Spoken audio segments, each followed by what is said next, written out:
रक्षा मंत्रालय में फाइलें सुरक्षित नहीं हैं, यूनिवर्सिटी में छात्र सुरक्षित नहीं हैं, फिर भी देश सुरक्षित हाथों में है। कैसे? आज सुप्रीम कोर्ट में एक बार फिर राफेल सौदे पर सुनवाई हुई। कोर्ट में सरकार की तरफ से कहा गया कि रक्षा मंत्रालय से राफेल सौदे की फाइलें चोरी हो चुकी हैं। खुल गया है राफेल की चोरी का खेल और चौकीदार ने ही किया है पूरा घालमेल।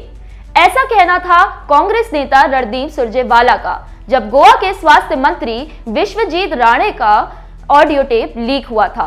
उस टेप में बीजेपी नेता कथित तौर पे ये कह रहे हैं कि गोवा के मुख्यमंत्री मनोहर पर्रिकर के बेडरूम में राफेल डील की सारी फाइलें रखी हैं।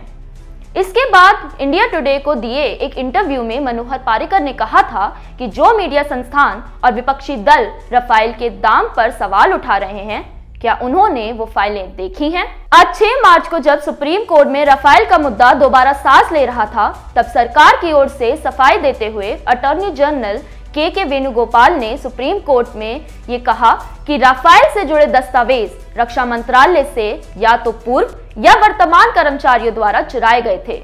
ये गुप्त दस्तावेज हैं और सार्वजनिक डोमेन में नहीं हो सकते। अब याद कीजिए कि 8 फरवरी को द हिंदू ने अपने आर्टिकल्स में सोर्स को गुप्त रखते हुए डिफेंस मिनिस्ट्री के कुछ डॉक्यूमेंट सार्वजनिक किए थे। अब सरकार उस रिपोर्ट को ढाल बनाकर राफेल से खुद को बचाना चाह रही है।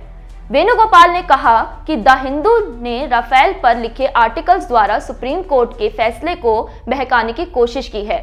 इस पर कोई एफआईआर तो दर्ज नहीं की गई है, पर वेणुगोपाल ने द हिंदू पर कंटेम्प्ट ऑफ कोर्ट का इल्जाम लगाया है। वेणुगोपाल ने पुनर्विचार याचिकाओं को खारिज करने और द हिंदू में पब्लिश आर्टिकल के आधार पर प्रशांत भूषण की ओर से बहस करने पर आपत्ति भी जताई। मीडिया पार्ट नाम की एक वेबसाइट ने 10 अक्टूबर को अपनी खबर में खुलासा किया था कि उनके हाथ दसॉल्ट डील के संबंध में आंतरिक दस्तावेज हाथ आए हैं, जिससे पता चलता है कि रिलायंस ग्रुप को साझेदार बनाने के लिए दबाव ही नहीं बल्कि आदेश जैसा दिया गया था।